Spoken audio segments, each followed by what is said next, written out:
Hey guys, it is Monday night, November 2nd at about 7 o'clock.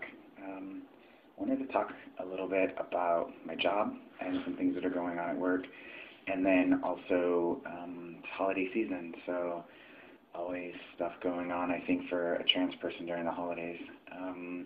As I mentioned in my last video, I work in a community service center, and I work mainly with people that are experiencing homelessness.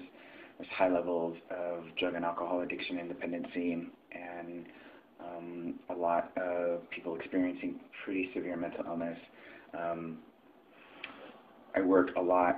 I have a lot of contact with people who are just coming out of prisons, or people who are committing crimes and maybe aren't being caught. Lots of drugs, drug dealing, and so on and so forth. So I love my job, but I work with definitely a bit of a dangerous population, and being out in that situation or circumstance is something that I'm pretty thoughtful about, and I've had to consider my safety, my physical safety in that.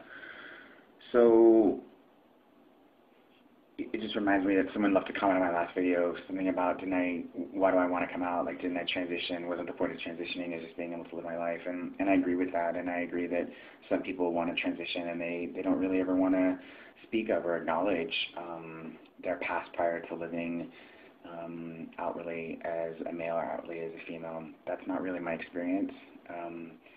My past is part of my present, and it will always be part of my present.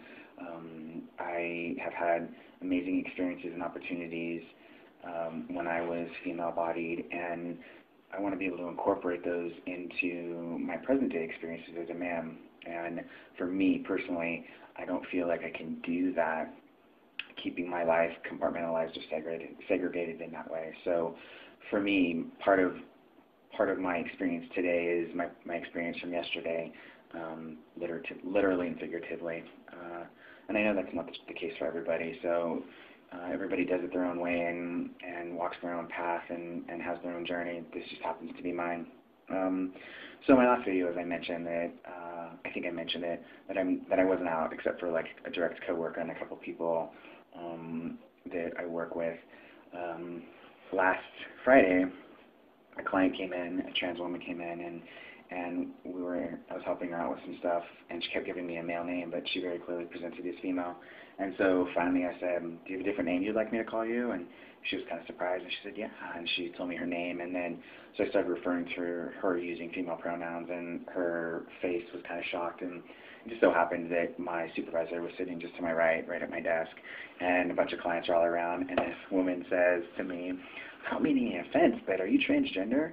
And it was super, super fast that it happened, but on some levels, like, time just kind of stood still, and without even hesitation, without even thinking about what the potential consequences, I said, yes, I am. And I wasn't too concerned about who heard or the fact that my boss was right there in that moment, because in that moment, I made the situation a little bit safer and more comfortable for her. And it's interesting how my belief system is that if we don't move, if we don't take the necessary steps that we need to take, if we don't respond to the calling that the universe is putting out to us, the universe will present other ways to push us in the direction that we need to go. And this woman, although I wasn't fully aware of it at the time, in what I was able to give her, she was able to get back to me, and she kind of opened up a door that I'd been standing at, just kind of knocking, knowing that no one was going to answer because I had to open it, and I wouldn't open it. And so the universe brought her into my life in that moment and opened the door, and I walked through it, and I'm really happy I did. The consequences seem to have been nothing thus far. My boss hasn't said anything. My coworker finally was like, dude, I'm like, I know, right? And it's been fine, and I don't know who heard, and I don't care who heard, and it is what it is, and I feel better. I feel like I don't have to hold on to this secret, because I don't like secrets. So tomorrow I'm actually going to take in my high school yearbook, because I went to high school with one of my coworkers' cousins, and So it'll be interesting because obviously, I was a senior in high school, so I was very much presenting differently than I present now. So I'm actually kind of looking forward to it. I feel like since I moved here that there's been this gigantic divide between my past life and my present life, and I'm actually looking forward to bringing those together a bit and bridging that gap. So that's that. So on to the not so happy holiday season, November, so Thanksgiving and Christmas and all that fun stuff is around the corner. Christy and I are going to my parents' house for Thanksgiving, and just to kind of put placement, my parents live currently where I live now about 5 hours away from me. My aunt and uncle, who I have always been very, very close with, but I have not seen since April 2007, right? Nope, April 2008. That I think I did mention them in my last video. They live 30 minutes from my parents' house, which means they live 4.5 hours from me. And my entire life we shared holidays, Christmas, Thanksgiving. We were very much in each other's lives, and my cousins were kind of like siblings to me, much more so than my actual sibling.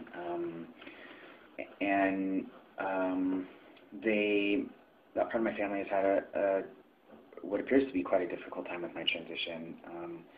And I haven't seen them at all, and I've mentioned it I think in other videos, and it's really sad for me, and something that I'm trying to work through and work on and try to arrive on the other side of, because I can't be held emotionally hostage by myself or other people with regards to my transition. So anyways, so Christy and I are going to my parents for Thanksgiving, and we will be at my mom and dad's house, and 30 miles away will be the rest of my family. And never has we've done this. I mean, we've had to have separate holidays because of like partners and children, but that's not the case this year. My one cousin's getting divorced. My other cousin will be there with her husband, and my grandparents will be there. And every other year, every other situation, or every other circumstance, my parents, myself, and my partner would be there as well. But not this year. And I said to my mom tonight, is that because I'm not invited? And she said, no, we were invited. I just don't think, it's a good idea. And so I don't know if it's for me or for my mom or for my grandma or for my aunt, my cousins, but those are those moments that I think that will continue to sneak up on me and sucker punch me in the gut. And I'm sure that they will lessen. This thing will lessen over time.